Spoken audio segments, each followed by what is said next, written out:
Okay, hello again everybody. Now just to round off these three videos I've been doing on the Brian May guitar and the Catalan bread, I just wanted to talk about the actual this Brian May guitar. This is what's known as the Brian May Special. Now Brian calls his guitar the Red Special or the Old Lady or whatever, but this is the one that's made by Brian May Guitars. It looks to be loosely based on the old Burns design, which I'm not sure when, it was about what, 10 years ago? But there is one called the Super now, but they're about £3,000 or more than that. Now, what seems to be the big bone of contention is this tremolo system.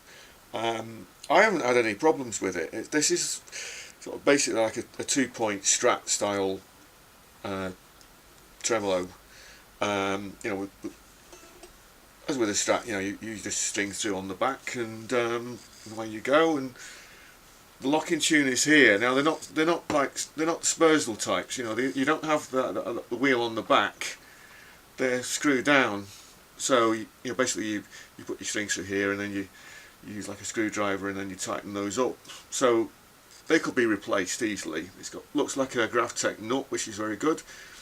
It's got like the 0 fret, which is also very good, because that means that when you actually use the bar, then you're not losing any.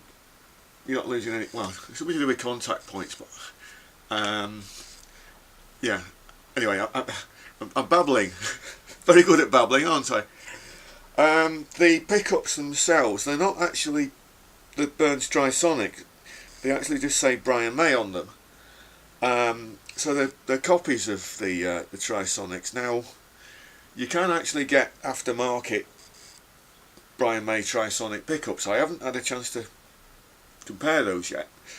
So I don't know if they're any good. I mean, perhaps if you have done the replacement, maybe you could just post a comment below and say whether they're better or not.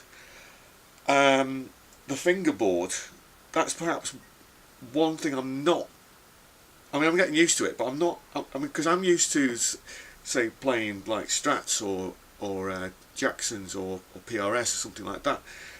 So the fingerboard's got this. It's got this camber on it. It's it's arched, so that takes a bit of getting used to. It's a shorter scale, so it's a lot quicker. So you can actually move about. You can actually move around the fretboard sort of fairly quickly. So it's a 24-inch scale, whereas I'm trying to remember. I think Gibson's, was it 24.75 and PRS is 25 and a Fender which is 25.5. So I'm kind of been used to like different scale lengths. And then the other thing as well, now it looks like an economy measure, is that these inlays, they look to be made of plastic rather than pearloid. I'm sure you've probably seen the interview with Brian about when he made it, that he raided his mum's button box, and he had these pearloid buttons, and then he used those. So maybe you could do that. Maybe you raid your mum's. Maybe you could raid your mum's buttons, and I don't know. Switches seem to be all right. I haven't had a problem with this trem, but I'm just wondering. I mean, because on the Super, now there's this piece of plastic here. It doesn't do anything. It doesn't do anything at all. All it is an aesthetic thing, because in photographs, this on the real Red Special, this is further back, and so it's more like, say, like a Fender Jaguar, where the strings go over the bridge and they're locked to like a tailpiece here, and then the trem is a bit further back. Now, from a production point of view, if it was all about like losing continuity or something, they could have just put the Carla trem sister on there. You know, like on the Guild Brian May series, which they did. I mean, Brian uses one of those in the One Vision video, and on the Friday night version of the Wembley concert, he uses it on one of the last songs. Just very briefly.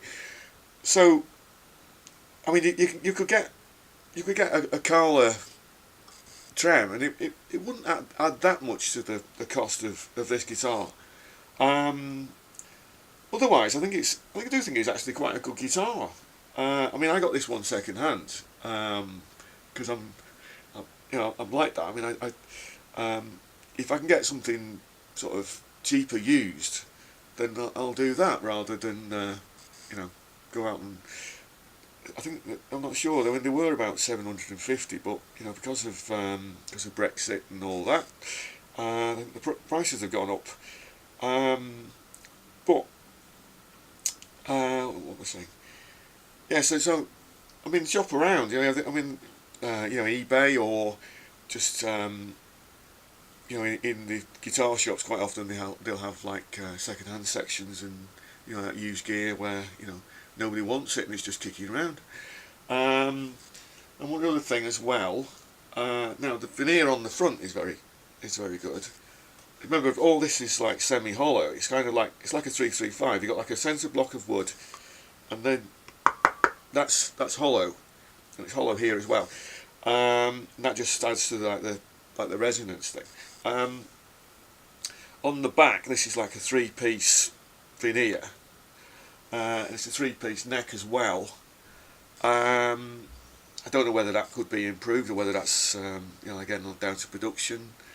But again, I do think it's quite a nice guitar, and it's a lot of fun playing it. So anyway, if you're thinking of getting one, hope this is some use to you. And if you've got one, if you've got any sort of bad experiences or if you've got some good experiences, then please let me know. Okay, right. Thank you very much. I'll speak to you soon. Yeah, bye.